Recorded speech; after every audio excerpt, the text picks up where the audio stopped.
بسم اللہ الرحمن الرحیم. السلام علیکم. پروگرام 11 تار میں وسیم بادامی.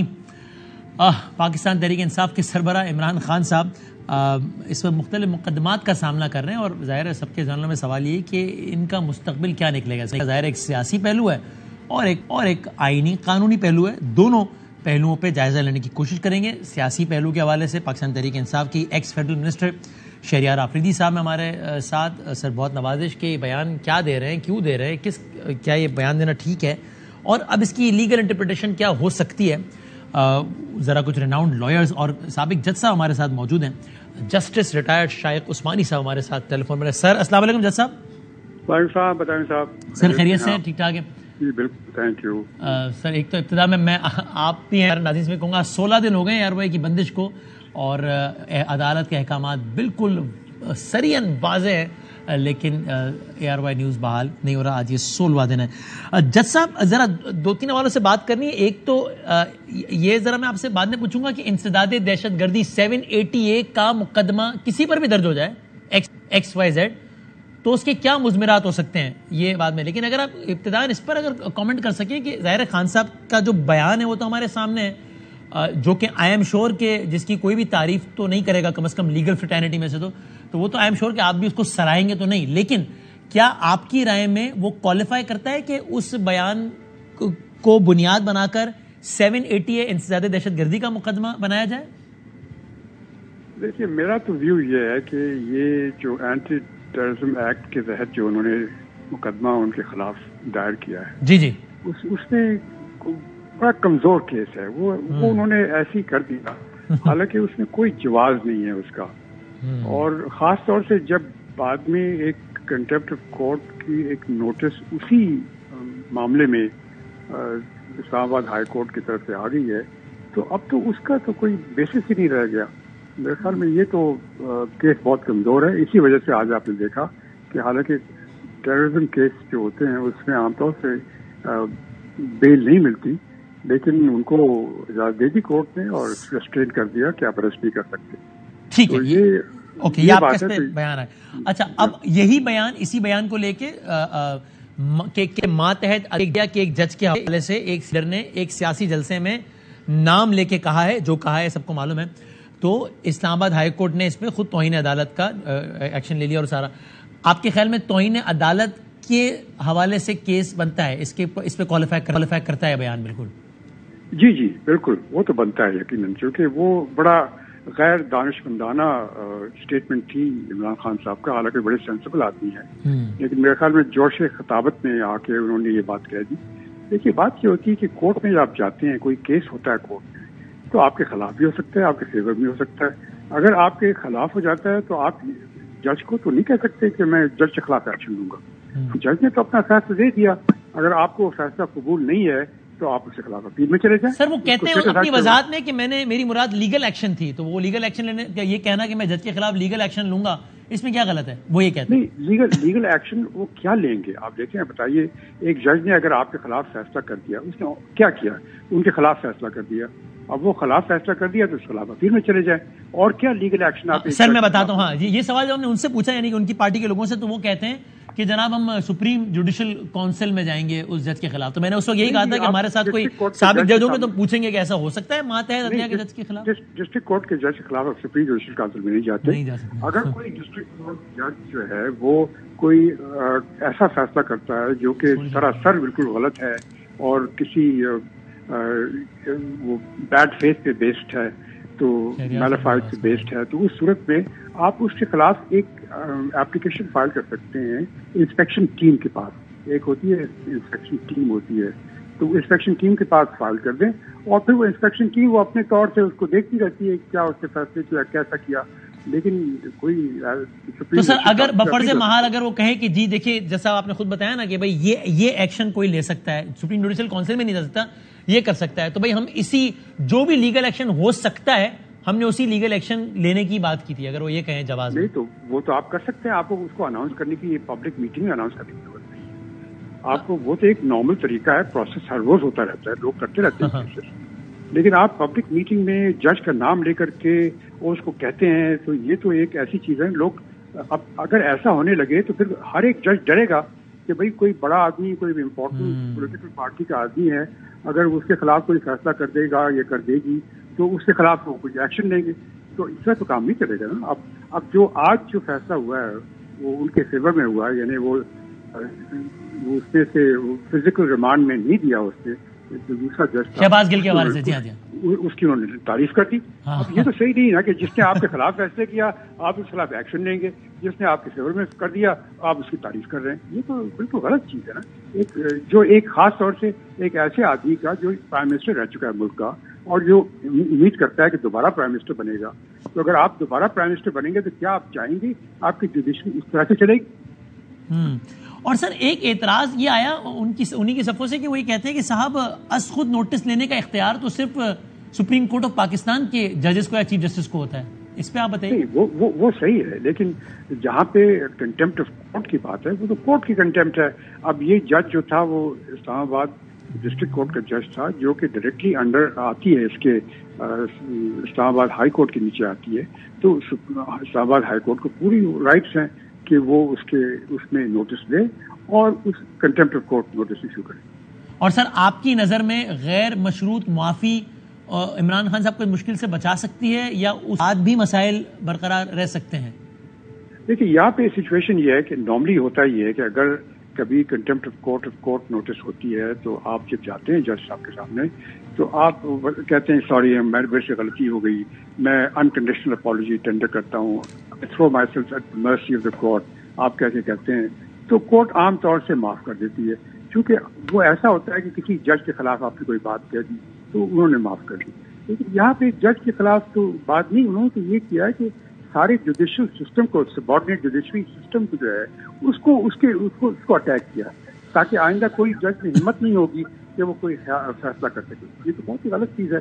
تو اس وجہ سے میری نظر میں تو اگر اپالوجی وہ کریں گے بھی انکنڈیشنل اپالوجی تو کیا پتہ ایکسیپٹ نہ کرے کورٹ، جو کہ ڈسکریشن ہے کورٹ کا.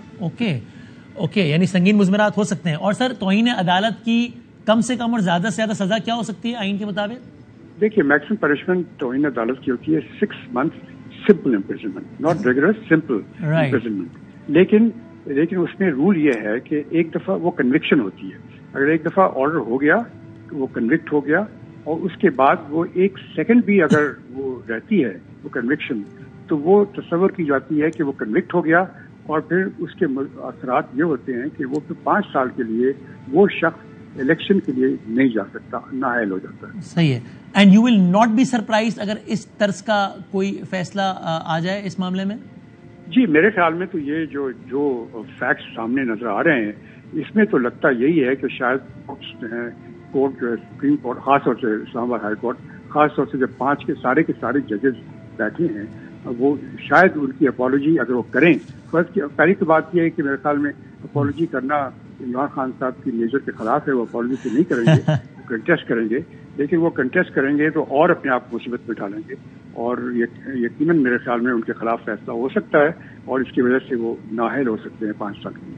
تھینک یو ویری مچ سر، بہت شکریہ. جس طرح یوسف رضا گیلانی صاحب کے کیس میں ہم نے دیکھا کہ سزا تو صرف ہوئی till the rising of the court, عدالت ختم ہوئی اور سزا ختم ہو گئی، لیکن اس سزا کی وجہ سے چونکہ جیسے آپ نے کہا سزا ہو گئی تو سزا کی وجہ سے نااہل ہو گیا کے لیے، جس کی وجہ سے جس منصب پر تھے وہ منصب کھو بیٹھے جو پاکستان کا بڑا منصب تھا، یعنی کہ پاکستان کی وزارت عظمیٰ پہ فائز تھے، نہیں رہے گیلانی صاحب وزیر اعظم اور اگلے 5 سال کے لیے اس عہدے کے لیے بھی نااہل ہو گئے.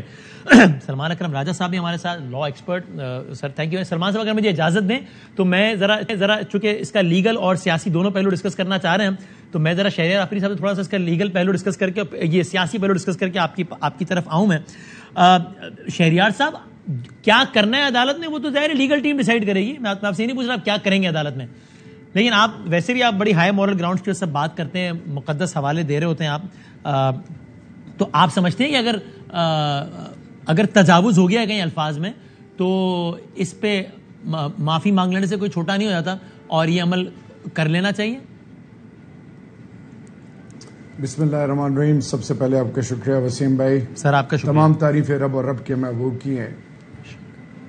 وسیم بھائی اصل میں ہر چیز کو پرسیو کرنا، اس کے حوالے سے ہر کسی کو رائٹ ہے کہ وہ اپنی سوچ کے مطابق ہر چیز کو ٹٹولے اور اس پر اپنا اوپینین دے. صحیح ہے. میں اس ٹائم بات ہو رہی ہے عمران خان کی. صحیح. انسانیت, خودداری, انصاف, criminal justice system, judicial system, institutional reforms, and on top of that, سب سے امپورٹنٹ چیز rule of law and supremacy of law کے دائی. وہ جو ججز, وہ جو انہوں نے کیا ججز کے ساتھ پی ایم ایل این نے, جو انہوں نے طریقہ کار سجاد علی شاہ اور پھر جسٹس ثاقب نثار, جسٹس کھوسا, اور جو ترتیب انہوں نے کی اور عدالتوں کو جس طرح لتاڑا, ابھی بھی ریسنٹلی بھی جو انہوں نے ججز کے بارے میں کہا, یہ ان کا وتیرہ ہے. خان صاحب کی یہ سوچ نہیں ہے. خان صاحب نے کہا کیا؟ خان صاحب نے یہ کہا کہ, اور میں جسٹس عثمانی صاحب میرے لیے بہت قابل احترام ہیں, اور سلمان اکرم راجہ صاحب, ہی از اے بردر, میں دونوں سے یہ کوشچن کروں گا. نمبر 1, مجھے یہ کوشچن ہے کہ انہوں نے ایک شخص جس کو 3rd ڈگری ٹارچر, جس کے میڈیکل رپورٹ ایکسپٹ ہو گئے ہیں, جس کے ساتھ انسانیت زوز مظالم جو گوانٹنامو بے میں فلسطین میں اسرائیل کرتی ہے اور پھر کشمیر میں ہندوستان کرتا ہے, جی, یہ جو رویہ اپنایا ہوا ہے, اب ایک شخص کو 2 دن ریمانڈ دینے کے بعد جیل بھیج دیا گیا اور وہ دوبارہ آئے اور پھر اس پولیس کے حوالے کیا جا رہا ہے جس نے ان کا ٹارچر کیا. تو خان صاحب نے یہ کہا, اور خان صاحب نے آج بھی یہ چیز بار بار, کل ہری پور میں, اس سے پہلے پنڈی میں, کہ میں نے کیا کہا تھا. نمبر 1, میں نے کہا تھا آئی جی اور ڈی آئی جی, اور ان کو کہا تھا کہ میں آپ کے خلاف لیگل ایکشن لوں گا. انہوں نے کہا نہیں تھا, انہوں نے آج کہا کہ میں نے لیگل ایکشن کہا تھا. ویسے آپ اس کی تقریر دیکھیں, انہوں نے نہیں کہا تھا لیگل ایکشن. انہوں نے کہا جج, پھر نام لیا فلاں صاحبہ, آپ بھی تیار ہو جائیں, آپ کے خلاف بھی ہم ایکشن لیں گے. اور پھر کہا آپ سب کو شرم آنی چاہیے, آپ سب کو شرم آنی چاہیے, آئی جی, ڈی آئی جی, اور یعنی بات سنیں. اور سر جو آپ بات کر رہے ہیں, مطلب ظاہر سی بات ہے, یہ کیس ہے نا, ایک کیس میں 2 فریق ہوتا ہے. جس فریق کے خلاف فیصلہ آتا ہے وہ یہ سمجھتا ہے کہ اس میں جو ہے وہ انصاف کے تقاضوں کا خیال نہیں رکھا گیا, جو کہ اس کا رائٹ ہے. اس طریقے سے جس طرح جج صاحب کہہ رہے تھے ابھی, شائق عثمانی صاحب, ایک مقبول لیڈر خان صاحب کی فالوئنگ ہے, وہ جلسے میں کھڑے رہے کہ نام لے کر, خاتون جج کا یا مرد جج کا, نام لے کر کے آپ کے خلاف ایکشن لیں گے اور آپ کو شرم آنی چاہیے. یہ ایک اچھے روش کی بنیاد رکھنے. ظاہر ہے اس کی جواب میں اگر آپ کہیں گے کہ نون والوں نے کیا کیا, تو ظاہر ہے وہ شرمناک کیا, تو اس کا تو میں کب کہہ رہا ہوں کہ وہ ٹھیک ہے. لیکن خان صاحب کے حوالے سے بتائیے نا آپ اس بیان کے حوالے سے. دیکھیں, it is all about, they say nothing is good or bad, it is your thinking which makes it so. ہمارا ایمفیسس ہے کہ ایک لیڈر جو قانون کی پاسداری, علمداری کا دائی ہو, جو سول ایمفیسس یہ ہو کہ rule of law and supremacy of law, جو خلفائے راشدین کی مثالیں دیتے ہوں کہ قانون سے بالا تر کوئی نہیں, جنہوں نے جیل کاٹی. آپ ایک فار اے منٹ یہ تصور کریں کہ اس وقت جس طرح گلا گھوٹا جا رہا ہے, جس طرح میڈیا کی آواز بند کی جا رہی ہے, جس طرح جمیل فاروقی شہباز گل کے ساتھ ہوا, اور پھر آن ٹاپ آف دیٹ مجھے بتائیں 588 کے قریب وہ اکاؤنٹس, جس میں صرف 178 وہ اکاؤنٹس تھے جس میں سوائے کچھ کے باقی سب پی ٹی آئی کی ڈی پی لگائی ہوئی تھی. 70% جو کہ فوج کو, اور پھر مریم نواز کا جو اسٹریٹجک میڈیا سیل ہے جو کرتا رہا. پھر اس طرح فضل الرحمان, نواز شریف, زرداری صاحب, میمو گیٹس, ڈان لیگز, پھر جو یہ افواج پاکستان کے خلاف کرتے رہے. ہم یہ کہتے ہیں کہ فورن فنڈنگ ہو, سب کچھ ہو, سب کو ایکول سطح پہ مساوی لحاظ خان صاحب نے بالکل ٹھیک بیان دیا. there was nothing wrong in that statement. دیکھیں, میں صرف یہ کہنا چاہ رہا ہوں کہ یہ میرا لیگل رائٹ ہے کہ میں کہوں کہ آپ کے خلاف میں لیگل ایکشن لوں گا. کوئی نازیب الفاظ استعمال نہیں ہوئے. ایز اے لیڈر انہوں نے کہا کہ یہ زیادتی ہوئی اور اس کے خلاف میں لیگل ایکشن, سپریم کورٹ جانا, ہائی کورٹ جانا, کیا مطلب ہے, لیگل ایکشن لوں گا. لیگل ایکشن سے مجھے کوئی روک نہیں سکتا. As a Pakistani, as a citizen, it is my fundamental and constitutional right. مجھے کوئی روک نہیں سکتا. رائٹ, ٹھیک ہے, پوائنٹ ٹیکن. خیریت سے میں آتا ہوں, میں دوبارہ آتا ہوں آپ کی طرف. ٹھیک ہے, میں دوبارہ آتا ہوں آپ کی طرف. اب سلمان صاحب, ظاہر ہے میں نے کچھ اور بھی سوالات کرنے ہیں. اب یہ بتائیے, یہ ایک آرگیومنٹ آج خود خان صاحب نے بھی دیا, شہریار صاحب اس کو ریٹریٹ کر رہے ہیں. خود خان صاحب نے بھی کہا کہ بھائی ایک لیگل ایکشن میں نے لینے کی بات کی, اس میں کیا غلط ہو. تو سر آپ اسی کانٹیکسٹ میں اس کا جواب دیجیے گا کہ ایک سائل ہے, اور یعنی ایک شخص ہے, اور جو فیصلہ ہے اس کی رائے میں وہ ٹھیک نہیں ہے, تو وہ ظاہر ہے اس کے خلاف اپیل کرے گا, گزرے گا. تو وہ کہتا ہے کہ بھائی اگر یہی بات میں نے جلسے میں کہہ دی کہ میں لیگل ایکشن لوں گا, کہ میں آپ کے خلاف ایکشن لوں گا, لیگل ایکشن نہیں کہا تھا انہوں نے ویسے, تو اس میں غلط کیا ہے. تو آپ سر کہیے گا, اس پر اپنی رائے دیجیے گا. سلمان صاحب, فریدی صاحب بہت محترم ہیں میرے لیے اور میں بہت ان کی عزت کرتا ہوں، لیکن دیکھیں یہاں صرف یہ نہیں ہوا کہ ایک سائل نے عدالت سے باہر آ کے کہا ہو کہ یہ فیصلہ ہو گیا ہے، ہم اس کے خلاف اپیل کریں گے، یا ہم سمجھتے ہیں یہ فیصلہ ایسا ہے کہ انسپیکشن کمیٹی اس کو دیکھے جج صاحب کے کانڈکٹ کو. یہ نہیں ہوا. اگر اتنی بات ہوتی تو بالکل جائز بات تھی.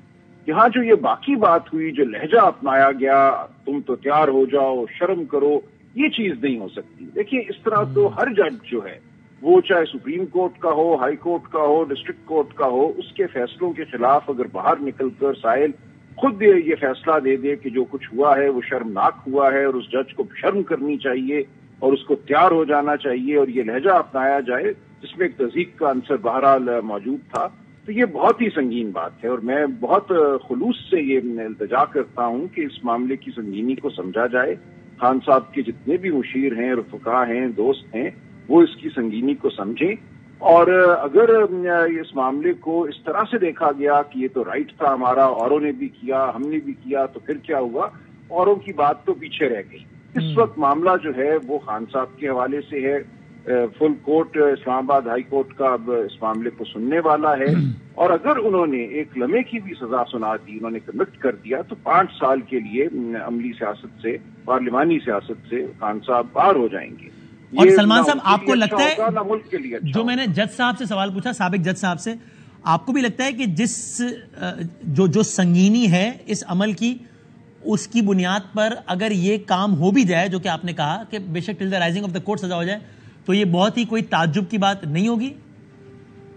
جی بالکل، یہ ممکن ہے، اور اسی لیے میں سمجھتا ہوں کہ یہاں کوئی عذر پیش کرنے، مقدمہ لڑنے کی بجائے ندامت کا اظہار کرنا چاہیے سرے دست. دیکھیں بہت فرق ہوتا ہے کہ آپ جا کر پہلے عذر پیش کریں، مقدمہ لڑیں، پھر لگے کہ عدالت بات نہیں مان رہی تو آپ معافی پر آ جائیں، بجائے اس کے کہ آپ جاتے ہی کہیں کہ مجھے احساس ہو گیا ہے، میں ندامت کا اظہار کرتا ہوں اور معذرت کرتا ہوں. اس کا اثر بالکل مختلف ہوتا ہے. اور اگرچہ ندامت بھی اس بات کی، یعنی میں سوال کی صورت میں پوچھ رہا ہوں، ندامت بھی اس بات کی ضمانت نہیں ہے کہ پھر جج صاحبان اس کو ایکسیپٹ کر لیں، بس پھر اس کا امکان ذرا روشن ہو جاتا ہے کہ ایکسیپٹ کر لیں. یہ میں ٹھیک سمجھ رہا ہوں؟ ایسا ہی ہے، بالکل کو گرانٹیڈ آپ نہیں لے سکتے کہ ضرور آپ کی جو معذرت ہے وہ قبول ہو جائے گی. اس لیے اس معاملے کی سنگینی کو سمجھتے ہوئے لایا عمل اپنانا چاہیے، معذرت کرنی چاہیے، اور سب سے پہلے کرنی چاہیے، اور یہ جانتے ہوئے کرنی چاہیے کہ اس کے باوجود ہو سکتا ہے کہ عدالت کوئی حکم جاری کر دے، معذرت کو قبول نہ کرے. اور سر یہ جو آرگیومنٹ ابھی دیا جاتا ہے، تو آپ بتائیے، میں سمجھنے کے لیے پوچھ رہا ہوں کہ اگر عدالت میں کہا جائے کہ جج صاحب ہر چیز کا ایک کانٹیکسٹ ہوتا ہے، تو آپ دیکھیے رانا ثناء اللہ صاحب نے کیا کہا تھا. وہ تو یہاں تک بول رہے تھے کہ جو جج خلاف فیصلہ دے اس کا گھیراؤ کرو. میں نے تو یہ نہیں بولا. نواز شریف صاحب کو دیکھیے، وہ تو اندر اشارہ کر کے کہتے تھے کہ یہ سارے بک سے بھرے بیٹھے ہیں. میں نے تو یہ نہیں کہا، تو آپ ان کو بھی کریے. فلاں نے یہ کہا، تو کیا یہ آپ کا یہ ایک پولیٹیکل نیریٹو اپنی جگہ، لیکن کیا قانونی طور پہ یہ آپ کا کیس تگڑا بناتا ہے جب آپ حوالے دیتے ہیں اور کہتے ہیں کہ میں بھی اسی معاشرے کا فرد ہوں، میں بھی سابق وزیر اعظم، وہ بھی سابق وزیر اعظم ہے، آپ اس تناظر میں دیکھیے اس کیس کو، تو یہ آپ کے کیس کو مضبوط بناتا ہے؟ دیکھیے یہ بہت ہی ہائی رسک اسٹریٹجی ہوگی. آپ پھر عدالت سے یہ کہہ رہے ہوں گے کہ آپ اس ملک کا جو قانون ہے توہین عدالت کے حوالے سے، اس کی یہ تشریح کر دیجئے کہ ہر سائل کو یہ حق ہے کہ وہ ججوں کے حوالے سے کہے کہ وہ بغض سے بھرے بیٹھے ہیں، چونکہ پہلے یہ کہا گیا تھا اور کارروائی نہیں ہوئی. ہر سائل کو یہ حق ہے کہ وہ جج کے حوالے سے باہر آ کے کہے کہ یہ جج ایسا ہے کہ اس کو شرم کرنی چاہیے. جو کچھ بھی ماضی میں ہوا اور جس کے حوالے سے کارروائی نہیں ہوئی، تو اس کو ہم پھر اب آج ایک معیار بنانا چاہتے ہیں اور عدالت سے یہ التجا کرنا چاہتے ہیں کہ اس کو معیار بنا دیا جائے اور آئندہ کے لیے بھی حکم جاری کر دیا جائے کہ ہر سائل کا حق ہے کہ وہ یہ تمام گفتگو جو ماضی میں ہوئی جس پہ ایکشن نہیں ہوا وہ آئندہ بھی کیا کرے. تو مجھے ایسا ہوتا نظر نہیں آتا کہ عدالت یہ آرگیومنٹ مانے گی، اس بحث کو قبول کرے گی اور ایسا حکم جاری کر دے گی جس سے ملک کا جو توہین عدالت کا قانون ہے وہ اکثر تبدیل ہو جائے گا.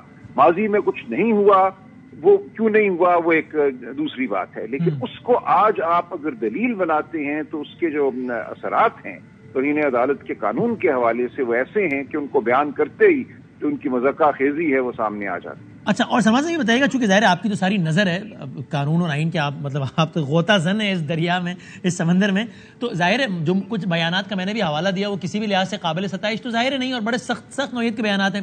کچھ پہ تو سزائیں بھی طلال نے کہا، طلال صاحب نے کہ یہ یہ کعبے میں بت تھے، یہ عدالت میں بھی بیٹھے ہیں، پی سی او ان کو نکالو، تو وہ طلال صاحب ہی نکل گئے. پھر نہال صاحب نے بھی بہت تجاوز کیا، ان کے ساتھ بھی ہو گیا، اگر جنہوں نے انکنڈیشنل اپالوجی کی. لیکن کیا یہ اس اعتبار سے آپ کو لگتا ہے اپنی نوعیت کی ایک منفرد مثال ہے کہ جب ایک جج کو نام لے کر مخاطب کر کے یہ کہا گیا، یا ایسے آپ کو حوالے اور بھی ذہن میں آتے ہیں؟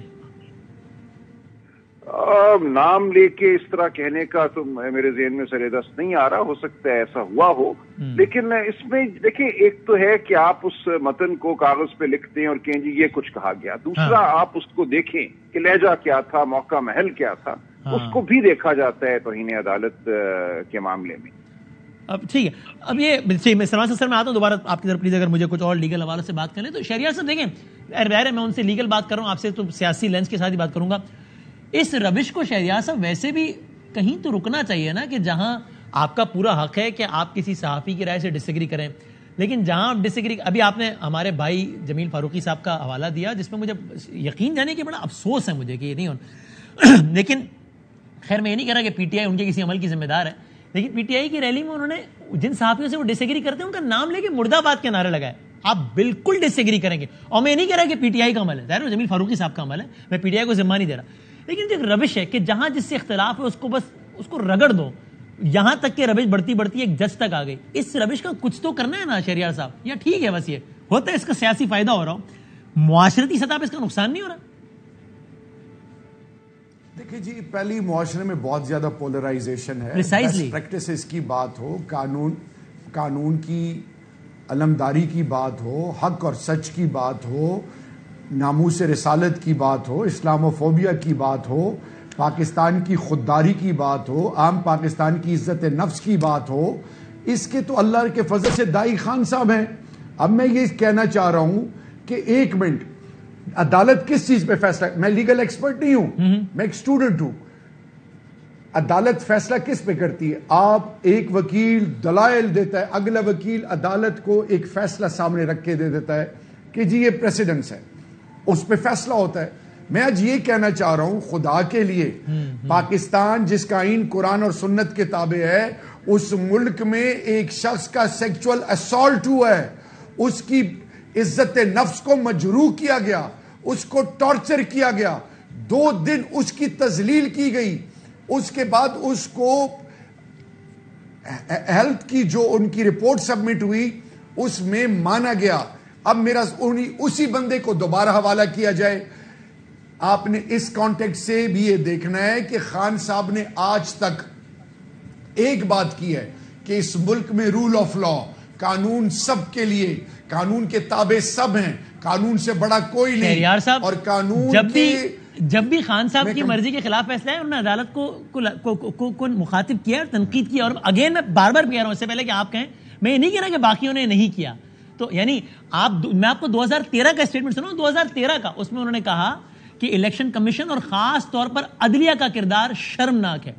جہانگیر ترین کے فیصلے پہ انہوں نے کہا یہ نظریہ ضرورت والا معاملہ ہو گیا. یہ تو انہوں نے ہر جگہ ایڈریس کیا ہے جب بھی ان کی ورزی کا فیصلہ نہیں آیا. تو میں اگین بھی کہہ رہا ہوں فیصلے پر تنقید الگ بات ہے، لیکن اس طریقے سے جج کو مخاطب کر کے اس حد تک چلے آنا. اور پھر جی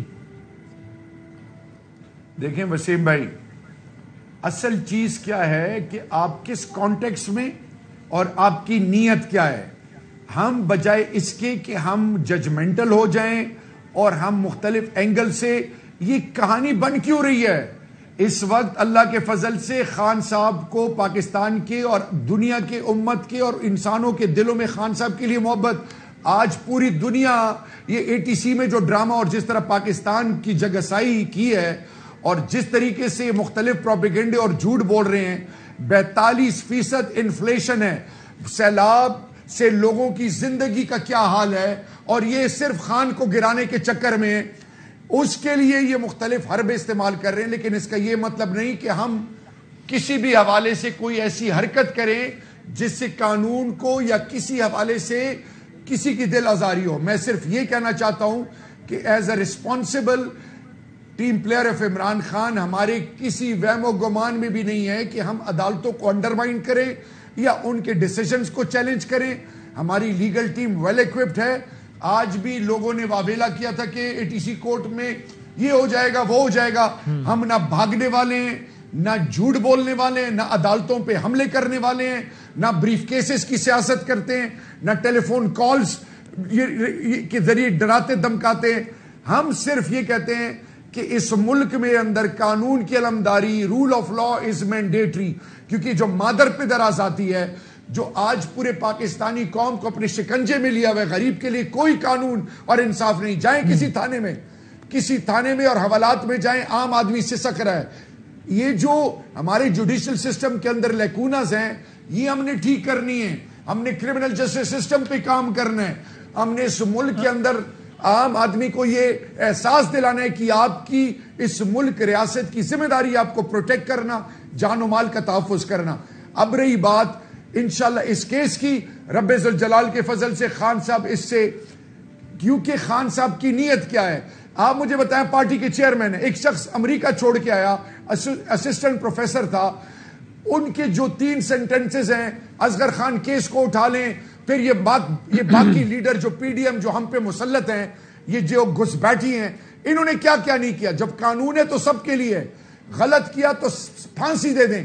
لیکن یہ سلیکٹیو جسٹس، یہ لوگوں کی عزت نفس کو مجروح کرنا، اس کی اجازت کبھی نہیں دی جا سکتی. آلرائٹ، یہ تو اوکے، میں کیا ٹھیک، آپ کا اوپینین سر. ذرا اس کو وائنڈ اپ کرتے ہیں بحث کو. سلمان صاحب، یہ بہرحال یہ 780 اینٹی ٹیررزم ایکٹ اسی بیان کی بنیاد پر اس مقدمے کا اندراج آپ کو اس میں منطق نظر آئی، یا آپ کو یہ اس عمل پہ حیرت ہوئی؟ وہ تو بالکل جی ایک الگ بات ہے، اس کو دہشت گردی قرار دینا، اور بجا طور پہ اس دہشت گردی کے مقدمے کی تصدیق ہو رہی ہے. میرا نہیں خیال ایسا کرنا چاہیے تھا. یہ ایک قسم کی بہت ہی ڈیسپریٹ، جس کو آپ کہہ لیں، ایک ذہن کی عکاسی کرتا ہے اس طرح کا مقدمہ. تو یہ تو بات بالکل واضح ہے کہ اس میں دہشت گردی کا کوئی عنصر نہیں ہے. ٹھیک ہے. اور ٹورڈ جی اینڈ شہریار صاحب، اب اگین ہم جو ساری بات کر رہے ہیں آپ کے بھی ایک، چونکہ ہم ظاہر عدالت اور عدلیہ کے سسٹم اور سب کے حوالے سے بات کر رہے ہیں، ایک کیس رانا ثناء اللہ صاحب کا ہی جو موجودہ وزیر داخلہ ہے، ان کے حوالے سے بہت زیادہ اس نے شہرت پائی، اور ظاہر ہے آپ بھی اس میں اس اعتبار سے بہت امپورٹنٹ تھے کہ آپ ریلیونٹ منسٹر تھے. تو اور آپ نے اسے پچھلے دنوں ایک بیان بھی دیا. سر میرا سوال کسی تکرار کرنے کے بجائے صرف یہ ہے، آپ شہریار صاحب آج بھی کنونسڈ ہیں کہ رانا ثناء اللہ صاحب اس معاملے میں واقعی ملوث تھے، یا آپ اس بات پر حیرت زدہ ہیں کہ آپ کو جن لوگوں نے کہا تھا کہ رانا ثناء اللہ صاحب نے کہا ہے، وہ انہوں نے آگے آپ کو ثبوت نہیں دیے؟ ان دو میں سے آپ کس کیفیت کا شکار ہیں؟ وسیم بھائی، آپ کے توسط سے ایک دفعہ میں پھر سپریم کورٹ کے چیف جسٹس صاحب سے مؤدبانہ گزارش کروں گا کہ خدا کے لیے سوموٹو ایکشن لیں اور اس کا ٹرائل شروع کریں تاکہ قوم کے سامنے حقیقت آئے. شہریار کیا کہتا ہے، آپ کے سامنے تو حقیقت آ چکی ہے نا. میں اسیوم کر رہا ہوں چونکہ آپ ریلیونٹ منسٹر تھے، تو آپ کنونسڈ ہیں کہ رانا صاحب اس میں ملوث تھے؟ آپ کی رائے 100%. دیکھیں، اوکے، 100% میں کنونس کیوں کہ میجر جنرل ڈی جی اے این ایف، ان کے بریگیڈیئرز، ان کو جب میں نے بلایا اور ان سے کہا، انہوں نے کہا ہمیں اپنی اولادوں کی قسم ہے کہ یہ کیس صحیح ہے. وہ تمام ثبوت میں انڈر اوتھ تھا. وہ ثبوت اگر میں تصویریں لے کے لیک کرتا، آپ کو آگے پیچھے بیچتا، تو شاید یہ سوال مجھ سے آج نہ پوچھا جاتا. میں صرف لیکن تمام آپ نے خود شہریار آفریدی نے وہ تصاویر اور ویڈیوز اپنی آنکھوں سے دیکھی ہیں جس میں رانا صاحب کی گاڑی میں منشیات اور سارا کو آپ نے دیکھی ہیں. آپ چھوڑیں نا جی شہریار آفریدی کو، فرگیٹ اباؤٹ شہریار آفریدی. میں صرف یہ کہہ رہا ہوں، نہیں، شہریار آفریدی کو چھوڑ دیں، رانا ثناء اللہ صاحب کو بھی چھوڑ دیں. رانا ثناء اللہ بھی رؤوف کلاسرا سے کیا کہا ہے کہ جی کیس مجھ پر ڈی جی این ایف نے، ان کو بھی چھوڑ دیں. ٹرائل کیوں نہیں شروع ہو رہا؟ سی این ایس لا کیا کہتی ہے؟ 17 دن کے اندر آپ نے ثبوت دینے ہیں، 18ویں دن ٹرائل شروع ہونا. اب تو ان کی حکومت ہے، وہ تو وزیر داخلہ ہے، کیوں بھاگ رہا ہے؟ کیوں اس نے انٹرم بیل لی ہوئی ہے؟ کیوں وہ اس وقت لاہور ہائی کورٹ کے پیچھے چھپ رہا ہے؟ یہ مقدمہ، یہ بات بالکل بجائے اس کی میں تائید کرتا ہوں، لیکن مجھے یہ تو بتا دیں کہ آپ نے خود تو کنونس تھے یا نہیں ہے؟ آپ نے خود ثبوت دیکھا نہیں دیکھا؟ اور دیکھیں، یہ تو بتا دیں. میں کنونسڈ ہوں تو میں کہہ رہا ہوں نا. صحیح. میں سپریم کورٹ کے چیف جسٹس صاحب سے کہوں کہ سب کو بلائیں، مجھے بھی بلائیں. آج آپ سے میں کہتا ہوں ڈی جی صاحب کا، ڈی جی این ایف کو، ان تمام بریگیڈیئرز کو، ان کو بلائیں، مجھے بھی بلائیں، اور ایک پروگرام کریں، قوم کو حقیقت بتائیں کہ عام آدمی کے لیے الگ قانون اور جو اقتدار میں رہے ان کے الگ قانون. یہ synthetic drugs, university, college, school, جن کے جوان بچے ٹانگیں رگڑ رگڑ کے اس وقت جو عذاب اور اضطراب میں مبتلا ہیں ان کو ایلیٹ سکولز اور کالجز میں کدھر سے ڈرگز آ گیا؟ یہ بڑے لوگ اس کو پروموٹ پروٹیکٹ کرتے ہیں. آپ اس سے پہلے اپنی پارٹی کے دو اہم ترین جو سابق وزراء ہیں باوڈا صاحب اور فواد چوہدری صاحب ان کو تو کنونس کر لیں. وہ خود سرعام کہہ رہے ہیں کہ یہ کیس ایک مذاق تھا, حالانکہ ان کو رانا ثناء اللہ سے کوئی محبت نہیں ہے. ظاہر ہے. اچھا دیکھیں رانا ثناء اللہ کے کیس کے حوالے سے فواد چوہدری صاحب کی آپ ٹویٹ دیکھ لیں. انہوں نے کہا کہ جو انفارمیشن ENF شہریار اور پرائم منسٹر ہاؤس کو دیتی تھی وہ ہم آگے بتاتے تھے. آپ اسی طرح فیصل واڈا کی سٹیٹمنٹ دیکھ لیں. لوگ کہہ رہے ہیں کہ کیس شہریار کہہ رہے ہیں ہم نے کابینہ کے اجلاس میں کہا کہ یہ لغو ہے. ایک منٹ عام آدمی کے لیے یا رانا صاحب یا PMLN یا مریم نواز کا جو اسٹریٹجک میڈیا وہ یہ بتا رہے ہیں کہ یہ خان یا شہریار نے ہم لعنت بیچتے ہیں ایسی سوچ پہ. نمبر 1 اریسٹ کس نے کیا؟ ANF. کیس کون کر رہا ہے؟ Legal ANF. تمام ثبوت مجھے اور خان کو اور کیبنٹ میں کس نے دیے؟ ANF. تو میں سوال پوچھ رہا ہوں کہ میں منسٹر ہوں تو مجھے جو DG ANF انفارمیشن شیئر کرے گا, جو پرائم منسٹر کے ساتھ شیئر کرے گا, اور کیبنٹ میں میں ایک سوال پوچھتا ہوں, آپ میرے بڑے معصوم اور پیارے بھائی ہیں, کیبنٹ میں پرائم منسٹر عمران خان ہو, اس سے کوئی DG ANF میجر جنرل بغیر اٹھ کے جا سکتا ہے؟ یہ منٹس میں بھی ہے سب کچھ. خدا کے لیے میں آپ سے ریکویسٹ کروں گا, چھوڑے شہریار یا باقیوں کو, فورن چیف جسٹس سپریم کورٹ سے میری پھر ریکویسٹ ہے سو موٹو ایکشن لے تاکہ دودھ کا دودھ پانی کا پانی ہو جائے. شکریہ, بہت شکریہ شہریار حافظ صاحب. سلمان اکرم صاحب, نوازش ہے, سیاسی اور قانونی دونوں پہلو آ گئے. وقفہ لیتے ہیں. پاکستان کے بہت بڑے بڑے علاقے ہیں جو کہ زیر آب ہیں, جہاں ہزاروں نہیں لاکھوں لوگ ہیں جو کہ جن کے پاس چھت بھی نہیں ہے اور زمین بھی نہیں ہے. زمین پہ پانی ہے اور اوپر سے پانی برس رہا ہے, زمین پہ پانی بہہ رہا ہے. بات کرتے ہیں بریک کے بعد. یہ جو آپ ان آنکھوں میں جو ہزاروں سوالات دیکھ رہے ہیں, ان چہروں پر جو آپ شکنیں دیکھ رہے ہیں, یہ سر جو آپ جھکے ہوئے دیکھ رہے ہیں, یہ جانور جو آپ ڈوبے ہوئے دیکھ رہے ہیں, یہ مکان جو آپ بہتے ہوئے دیکھ رہے ہیں, یہ پانی جو آپ برستے ہوئے دیکھ رہے ہیں, یہ بچے جو آپ اریاں دیکھ رہے ہیں, کچھ کمسن جن کی آپ لاشیں دیکھ رہے ہیں, کچھ جانور جو کہ ہڈیوں کا منظر پیش کر رہے ہیں وہ آپ دیکھ رہے ہیں, کچھ انسان جو کہ جانوروں سے بدتر منظر پیش کر رہے ہیں جو کہ آپ دیکھ رہے ہیں, کچھ مائیں جن کی آہوں کا آپ دیکھ رہے ہیں. یہ سب کوئی 100 سال پرانی بات نہیں ہے, یہ کوئی افسانہ نہیں ہے, کوئی فلم نہیں ہے, کوئی کہانی نہیں ہے, کوئی بہت پرانی بات نہیں ہے. یہ میرے اور آپ کے پورے پاکستان میں جہاں آپ دیکھ رہے ہیں, آپ کے گھر سے کچھ 100 کلومیٹر یا کچھ 1000 کلومیٹر اگر بہت میں کر دوں تو اس کے آس پاس کہیں نہ کہیں ایسی کوئی نہ کوئی داستان جنم لے رہی ہے. جرم کے مرتکب ہوں گے میں اور آپ اگر ہم اس داستان میں اپنا کردار جو بھی ہماری استطاعت ہے وہ ادا نہ کریں. ایک ملی فریضہ ہے, شرعی فریضہ مجھے نہیں معلوم, میری اتنی اوقات نہیں ہے, علماء اس سے بتائیں گے کہ شرعی فریضہ ہے یا نہیں, لیکن اس پہ بھی علماء کرام سے میں کوئی ورڈکٹ نہیں دیتا, میری کوئی حیثیت نہیں ہے, لیکن ضرور ورڈکٹ لیں علماء کرام سے کہ کیا شرعی وظیفہ بھی ہے یا نہیں کہ ان لوگوں کو, کیونکہ ہم نے علماء کرام سے یہ سنا ہے کہ شریعت صرف نماز و روزہ اور ان چیزوں کی پاسداری کا نام نہیں. ظاہر ہے یہ چیزیں بہت اہم ہے, بہت زیادہ اہم ہے, لیکن اپنے ہم وطنوں, اپنے ساتھیوں, اپنے دوستوں, اپنے بھائیوں, اپنے مسلمان بھائیوں, اپنے ہم وطن ہو, چاہے وہ کسی بھی کوئی بھی ان کا بیک گراؤنڈ ہو, ان سب کا خیال رکھنا ہماری ذمہ داری ہے. پاکستان میں ایک ابتر صورتحال ہے. پاکستان کی حالیہ تاریخ کا یہ بدترین سیلاب ہے جس سے کوئی محفوظ نہیں ہے. ہم اب آپ سندھ سے شروع کریں, پھر پنجاب چلے جائیں, بلوچستان چلے جائیں, ہر جگہ یہ صورتحال ہے. کوئکلی ذرا ہم آپ کو ایک نقشہ کیا ہے تو دکھاتے ہیں. یاسر شیخ صاحب ہیں ابو درہم میں, جنوبی پنجاب کا.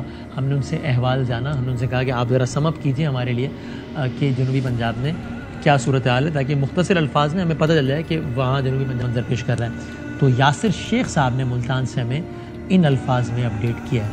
جناب, پاکستان کی قیام سے لے کر تاحال تک اتنا خوفناک سیلاب, اتنے بڑے پیمانے پر تباہی نہ کسی آنکھ نے دیکھی تھی, نہ کسی نے اس بات کا گمان کیا تھا. صورتحال یہ ہے, رمک سے لے کے رجحان تک جنوبی پنجاب کے ڈویژن DG خان, راجنپور اور پھر آگے ان کے علاقے فاضل پور، توسا اور دیگر جتنی بھی بیلٹ ہے، رجحان، یہ تقریباً 350 کلومیٹر کا ایریا بنتا ہے جو بالکل صفحہ ہستی سے مٹ چکا ہے۔ سرکاری اعداد و شمار کے مطابق ان جنوبی پنجاب کے مختلف علاقوں میں آنے والے حالیہ فلڈ سے 9 لاکھ ایکڑ رقبہ زیر آب آیا ہے، 6 لاکھ افراد براہ راست اس سیلابی تباہ کاریوں سے متاثر ہوئے ہیں، 42 لوگ جو ہے لقمہ اجل بن چکے اور سینکڑوں زخمی ہیں۔ مکانات کی اگر تعداد بات کر لی جائے تو 58,000 جو ہے سرکاری اعداد و شمار بتاتے ہیں کہ مکانات منہدم ہو گئے، جو سول انفراسٹرکچر ہے، سکول ہیں، ہاسپٹلز ہیں، لوگوں کی املاک ہیں، ان کا تاحال پانی کا لیول بلند ہونے کی وجہ سے اندازہ نہیں کیا جا رہا۔ پورے جنوبی پنجاب میں ایک تباہی کا سا عالم ہے۔ کوئی سرکار سے امداد کو نہیں ملی، سارے گھر گم تھی گئے پانی دے وچ، مطلب کوئی ساگ نہ سرکار امداد دیتی ہے نہ کوئی آندے ہیں، بس ویڈیو بھر کے لگے ہوئے ہیں لیکن سارے کو کوئی نہیں آیا۔ یہ عمومی طور پہ ایک خاندان کی داستان نہیں ہے، یہ ایک نمائش ہے ایک خاندان کے داستان کی کہ اس طریقے کے ہزاروں خاندان ہیں جو جنوبی پنجاب کے مختلف شہروں میں مختلف مقامات پہ تاریخ کے ہولناک سیلاب کی زد میں آئے۔ شکریہ یاسر، بہت شکریہ۔ یہ پنجاب سندھ چلتے ہیں، لاڑکانہ سیاست کا محور، سندھ کی جو برسر اقتدار جماعت ہے اس کا مرکز، اس کی سیاست کا منبع، جو کہ ایک بیرومیٹر بھی ہے کہ اگر لاڑکانہ میں یہ ہے تو باقی جگہوں کا کیا حال ہوگا۔ بابو اقبال صاحب سے ہم نے کہا کہ آپ ذرا ہمیں بتائیے کہ وہاں لاڑکانہ میں بلاول بھٹو صاحب، ذوالفقار علی بھٹو کے لاڑکانہ میں لوگ کیسے نہیں گزار رہے ہیں آج کل، تو بابو اقبال نے ہمیں یہ بتایا ہے۔ جی میں اس وقت یہاں موجود ہوں، ایک ٹینٹ سٹی تو میں نہیں کہہ سکتا لیکن اپنی مدد آپ کے طور پہ انہوں نے یہاں چارپائیاں لگا کے اور پلاسٹک لگا کے اس طرح کے جو ہیں ٹینٹ بنائے ہیں اور ان کو یہاں کوئی ضرورت کا سامان نہیں مل رہا۔ اچھا، یہ لوگ جو ہیں ان میں وہ لوگ بھی ہیں جو لاڑکانہ شہر سے تعلق رکھتے ہیں لیکن وہ ان کا لاڑکانہ سے باہر کا ایریا تھا جس کی وجہ سے ان کے گھر گر گئے اور انہیں یہاں آ کے اس میں ٹینٹ بنا کے رہنا پڑا۔ اس کے علاوہ یہ کمبر ضلع سے، جاگیر سے، مختلف جگہوں سے یہ یہاں پہنچے ہوئے ہیں اور انہوں نے کیا ہے۔ اسی قسم کا ہمارے ساتھ ایک اس میں رہنے والا بزرگ موجود ہے، اس سے پوچھتے ہیں کہ کیا تمہارے مسائل ہیں، تمہیں کیا ملا ہے اس وقت تک اور کس طرح دیکھا ہے؟ بہت پانی ہے، ہم لوگ ڈوبا ہوں، ہمارے بیٹے بچوں وہ سارے برسات میں پڑے ہیں، کچھ بھی نہیں ہے ہمارے پاس، نہ حکومت دیا ہے، نہ کو راشن دیا ہے، نہ کو ٹینٹ دیا ہے، ہم بڑی مشکل سے آیا ہوں۔ جی بھائی، ہمارا سب کچھ لوٹ گیا ہے، ہمارا فصل ڈوب گیا، ہمارے گھر سارے گر گئے، ہم کو ابھی تک یہاں کچھ بھی نہیں ملا ہے۔ ہمارا چھوٹے جو بھی بچے ہیں یہ ساری رات نیند نہیں کرتا ہے، یہ بارش اوپر سے چل رہی ہے، 3-4 دن ہو گئے ہم نے نیند بھی نہیں کی ہے، پورا کھانا بھی نہیں کھایا ابھی تک۔ صبح سے یہ وقت ہو گیا ہے، کوئی بھی نہیں آیا ہے اور کسی نے مجھے کھانا دیا ہے۔ یہ سارے لوگ جو ہے یہ سارے لوگ بھوک میں ہے۔ یہ لوگ تھے جن کو نہ حکومت سے ابھی کوئی امید ہے، نہ ہی سیاسی لوگوں سے امید ہے، نہ ہی یہاں کے منتخب نمائندوں سے اور نہ ہی مقامی انتظامیہ سے۔ انہوں نے اپنا وسیلہ جو ہے ARY کو ہی سمجھا ہے اور اس کے ہی تھرو یہ اپیل کرنا چاہتے ہیں کہ کوئی مخیر حضرات آئے اور ہم پہ یقین کرتا ہوا ہمیں کوئی دے۔